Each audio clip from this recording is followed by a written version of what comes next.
Halo teman-teman, kembali lagi di channel Ujang Aceng. Dan hari ini Ana mau ngebahas semua uskup agung di Re:Zero. Langsung aja guys ya. Capella Emerald Lugunica, uskup agung representasi lust atau hawa nafsu. Gara-gara otoritinya, penampilan Capella berubah-ubah ya guys ya. Jadi ya banyak. Dari segi personalitinya, Capella dianggap yang paling buruk dari semua uskup agung lainnya. Bayangin cowok, uskup lainnya aja kayak gimana, tapi tetap nganggep nih orang yang paling buruk. Cara bicaranya kejam dan nganggep semua cinta dan respect di dunia ada hanya untuk dikendalin sama beliau. Ngelihat semua makhluk sebagai alat untuk dipakai, nggak peduli tindakan yang ngelukain orang lain apa kagak, malahan seneng kalau lihat orang lain kesakitan. Karena nih orang representasi lust, Capella pengen semua orang cinta ke dia, tapi bukan cinta normal ya guys ya. Backstory gimana Capella jadi uskup agung kagak diketahui. Tapi kata autornya, Capella itu nyembunyiin trauma yang dalam. Kemampuan utamanya yaitu Authority of Lust, bisa transmutasi dan transfigurasi diri sendiri ataupun orang lain. Bahkan makhluk yang udah nggak hidup juga bisa. Authority ini bisa ngubah penampilan, bentuk, dan segala macam secara fisik. Di form naganya, dia bisa ngeluarin api yang nggak bisa dipademin air. Terus ada darah Capella yang kecampur dengan darah naga, jadi bisa ngutuk orang, entah itu ngebuat sakit atau simbiosis kayak Subaru. Capella juga lumayan pinter dibandingin uskup lainnya. Contohnya nipu pakai tubuh bocil. Salah satu hal favorit Capella yaitu ngurus anak-anak, ya dalam tanda kutip ngurus, di berbagai sisi dunia ya guys ya, yang nantinya bakalan jadi anak buah. Uniknya nama panjang Capella ada Lugunicanya, sedangkan keluarga bangsawan Lugunica udah punah. Jadi entah ada koneksi atau enggak ya guys ya. Regulus Corneas, uskup agung representasi greed atau keserakahan, dan bisa dibilang dia ini member terkuat sekte penyihir. Dari segi penampilan kayaknya yang paling normal dah. Dari segi personality, Regulus itu orang yang narsisnya udah kelewatan, egois dan munafik. Cara bicaranya ahli yeping, muter-muter, dan paling suka playing victim ya guys ya. Di otaknya Regulus tuh mikir diri sendiri yang paling sabar dan rendah hati, sedangkan orang lain gak akan nyampe selevel dia. Tapi ya kenyataannya kagak gitu, jauh bet. Ada aja yang nyinggung dikit langsung diilangin, bilangnya ngelanggar haknya. Backstorynya Regulus itu, dulu dia lahir di keluarga miskin, tapi setelah dapat witch factor, dia malah ngabisin keluarga, penduduk desa, sampai satu negara diratain gara-gara ngerasa dikasihani alias direndahin. Kekuatan utamanya itu Authority of Greed, dengan kemampuan utama Lion's Heart. Intinya bisa berhentiin waktu untuk dirinya sendiri atau benda yang dia sentuh. Gara-gara ini Regulus jadi kebal dari semua jenis serangan fisik, kebal dari kelaparan, haus, menua, pokoknya segala macam. Karena tubuhnya diam dalam waktu ya guys ya, otomatis nggak kepengaruh sama hukum fisika juga. Di dalam waktu berhenti juga dia bisa ngelempar objek yang ngingetin anak ke Dio.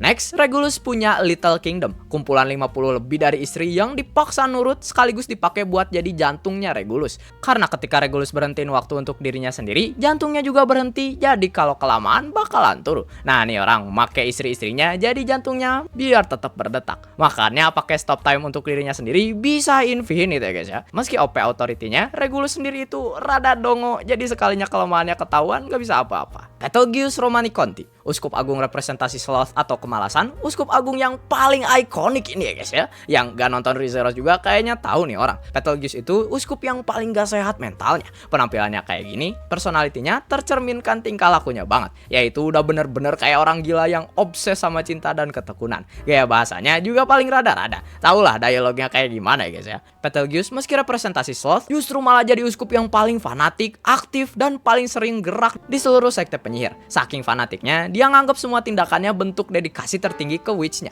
Backstory-nya sih yang ngebuat Betelgeuse paling menarik. Nih orang dulunya baik, hormat, pokoknya ideal banget lah ya guys ya. Tapi setelah insiden yang disebabkan Pandora, pikirannya hancur dan jadi gila. Ngubah Betelgeuse ori 180 derajat jadi yang sekarang. Kekuatan utamanya itu Authority of Sloth, dinamain Unseen Hand. Dia bisa ngeluarin tangan-tangan yang kagak bisa dilihat sama sekali. Di animenya digambarinya kayak gini guys ya. Tangan-tangan ini kekuatan fisiknya juga gacor. Sebiji aja dari Subaru bisa ngelawan Garfield. Semakin dia ngerasa tekun udah kayak teler, jumlah tangan yang bisa dikeluarin juga tambah banyak. Puncaknya jadi kendaraan. Next ada kemampuan yang bisa ngebuat Betelgeuse abadi, masuknya ke sihir. Sebagai spirit, dia bisa ngerasukin tubuh orang lain, dengan syarat tubuhnya harus kompatibel dengan spirit dan gak punya kontrak apapun. Contohnya Subaru. Jadi selama masih ada follower setia, juga orang dengan tubuh memenuhi syarat tadi gak akan benar-benar turun nih orang. Rui Arneb, uskup agung representasi gluttony atau kerakusan. Rui ini adalah salah satu dari trio gluttony yang paling bermasalah ya guys ya. Penampilannya kayak begini. Rui memenuhi role satiation alias kepuasan dari keluarga gluttony. Gara-gara ini dia nggak peduli apa yang dia makan, tapi lebih peduli makan sama siapa. Sifatnya dideskripsiin Subaru sebagai niat jahat kalau punya tubuh ya guys ya. Sebagai adik paling kecil dari keluarga gluttony, awalnya kelihatannya respect dan sayang ke kakak-kakaknya. Tapi ternyata nggak kayak gitu. Nganggep kakak-kakaknya itu dongo karena makan segala macam tanpa mikir, yang makanannya dikasih untuk dia yang gak bisa keluar dari Corridor of Memories. Rui nganggap hidup itu gak adil, dan karena ini tujuan utama makan dia itu karena dia pengen jadi orang lain yang ideal. Setelah banyak kejadian, personality Rui tabrakan antara yang ori sama yang ngerasain kehidupan Subaru. Akhirnya rusak dan jadi kayak balita. Backstory-nya nggak terlalu jelas, tapi kemungkinan sekitar 20 tahun sebelum main story ReZero, ketika saudara Gluttony lahir, Rui dan orang tuanya turu. Sejak saat itu, Rui kejebak di Corridor of Memories, makan makanan yang dikasih kakak-kakaknya lewat koneksi Authority of Gluttony-nya, tapi ya kakak-kakaknya sendiri nggak pernah tahu Rui itu ada. Di suatu waktu, dia berhasil ngambil alih tubuh kakaknya dan nelen orang-orang dalam misi mencari kebahagiaan. Kekuatan utamanya itu Authority of Gluttony. Dia bisa makan ingatan dan nama orang atau salah satunya aja juga bisa. Efeknya beragam. Kalau nama aja yang dimakan, eksistensi orang tersebut hilang dari dunia, ngilangin semua hubungan dengan manusia dan kontrak dengan spirit. Kalau memori aja yang dimakan, bakal hilang ingatan dan sifat ori bakal kena reset. Jadi orang yang benar-benar berbeda. Kalau dua-duanya dimakan, bakal masuk ke kondisi semacam koma, gak ada yang kenal dan gak bisa apa-apa, terjebak di kondisi ini. Habis itu, Rui punya kemampuan Eclipse yang kebagi jadi dua.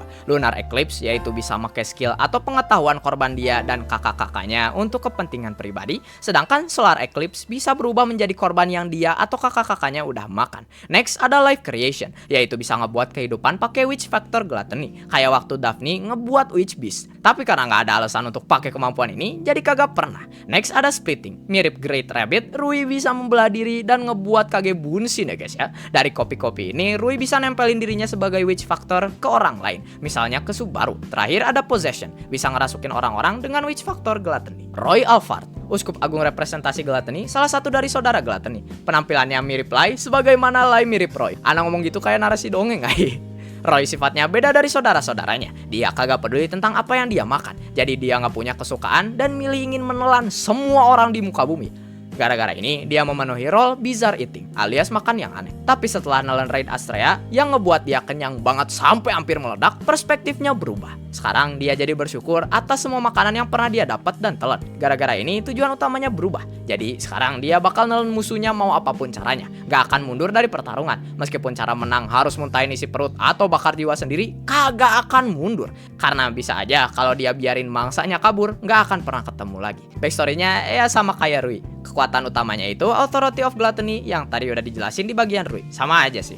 Lai Button Kaitos, Uskup Agung representasi Gluttony atau kerasukan, bisa dibilang Lai yang paling aktif di antara saudara Gluttony. Penampilannya begini, personalitinya unik sih. Lai percaya semua itu tergantung pengalaman dan siapapun yang punya pengetahuan lebih luas, maka dia yang paling ngebuat dia kenyang. Gara-gara ini, dia peduli banget akan kualitas apa yang dia makan. Sering ngasih kesempatan ke lawannya buat ngebuktiin apakah layak ditelan apa kagak. Jadi intinya ketika dia berhasil makan orang hebat, berarti Lai lebih hebat. Maka dari itu dia memenuhi role gourmet, alias hidangan lezat. Dikarenakan filosofinya ini, Lai jadi nggak suka cara bertarungnya Roy yang mau makan segala macem. Karena mikirnya kalau segala macem dimakan bakal ngilangin perasaan hidangan yang bener-bener lezat. Backstory-nya sama kayak saudara-saudaranya. Bedanya Lai kemungkinan hidupnya susah di awal-awal dikarenakan luka-luka di tubuhnya. Di suatu waktu tubuhnya dipakai Rui yang tadi udah dijelasin di bagian Rui. Kekuatannya yaitu Authority of Gluttony yang masih sama aja guys ya. Sirius Romane Conti, Uskup Agung representasi Wrath atau kemarahan, penampilannya kayak gini guys. Dari segi personality, Sirius kayaknya yang paling gak sehat mentalnya kedua abis Betelgeuse. Nih orang punya obsesi yang kagak ngotak ke Betelgeuse sampai ngaku-ngaku dia itu istrinya.